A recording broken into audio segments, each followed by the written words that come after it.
અમેરિકાના નાગરિક તરીકે સન્માનપૂર્વક જીવ્યા પછી અચાનક તમારી નાગરિકતા રદ થઈ જાય અને તમને એક અપરાધી ગણીને દેશ નિકાલ કરવાની કાર્યવાહી શરૂ થાય તો એ પરિવાર પર શું વીતે?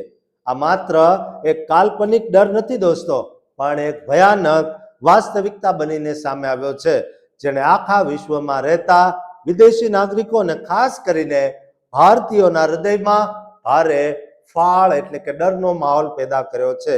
યુએસ જસ્ટિસ ડિપાર્ટમેન્ટ એટલે કે DOJ દ્વારા ઇતિહાસની સૌથી મોટી અને અભૂતપૂર્વ કાર્યવાહી કરવામાં આવી છે, જેમાં ભારતીય મૂળના એક વ્યક્તિ સહિત કુલ 25 કુદરતી અમેરિકી નાગરિકો સામે નાગરિકતા રદ કરવાની સિવિલ કમ્પ્લેન્ટ ફાઇલ કરવામાં આવી છે.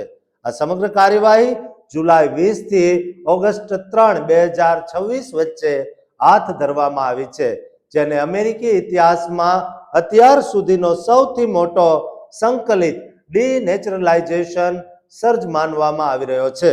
આ આઘાતજનક કાનૂની કાર્યવાહીમાં 65 વર્ષીય ભારતીય મૂળના નરિન્દર સિંહનું નામ સામે આવતા ભારે ખળભળાટ મચી ગયો છે. ડિસ્ટ્રિક્ટ ઓફ ડેલાવેરમાં ફાઇલ થયેલા કેસ અનુસાર નરિન્દર સિંહે 1996 થી બે અલગ અલગ ઓળખનો ઉપયોગ કરીને અમેરિકામાં પ્રવેશ મેળવ્યો હતો અને ત્યારબાદ 1 મે 2008ના રોજ તેઓ અમેરિકાના નાગરિક બન્યા હતા, પરંતુ હવે તેમના પર બહુવિધ ખોટા નિવેદનો આપવા અને ગેરકાયદેસર વર્તન કરવાના 7 ગંભીર કાઉન્ટ્સ હેઠળ આરોપો મૂકવામાં આવ્યા છે.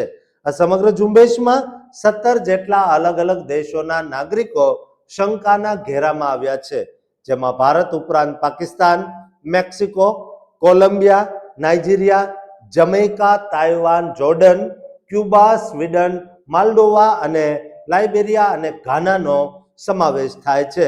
પાકિસ્તાની મૂળના 2 વ્યક્તિઓ જીરા મુરાદ ભટ્ટી અને મોહમ્મદ વાસિફ સામે પણ ખોટી ઓળખ વાપરવાના ગંભીર આરોપો છે.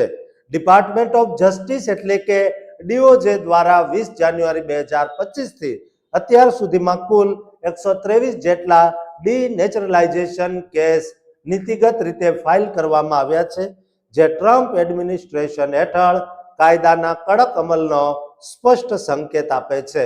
આ તમામ કાર્યવાહી ઇમિગ્રેશન એન્ડ નેશનાલિટી એક્ટ હેઠળ કરવામાં આવી રહી છે, જે મુજબ જો કોઈ વ્યક્તિએ ગેરકાયદેસર રીતે મહત્વના તથ્યો છુપાવીને કે ખોટા નિવેદનો આપીને નાગરિકતા મેળવી હોય અથવા તેમનું નૈતિક ચારિત્ર યોગ્ય ન હોય તો કોર્ટ તેમની નાગરિકતા રદ કરી શકે છે.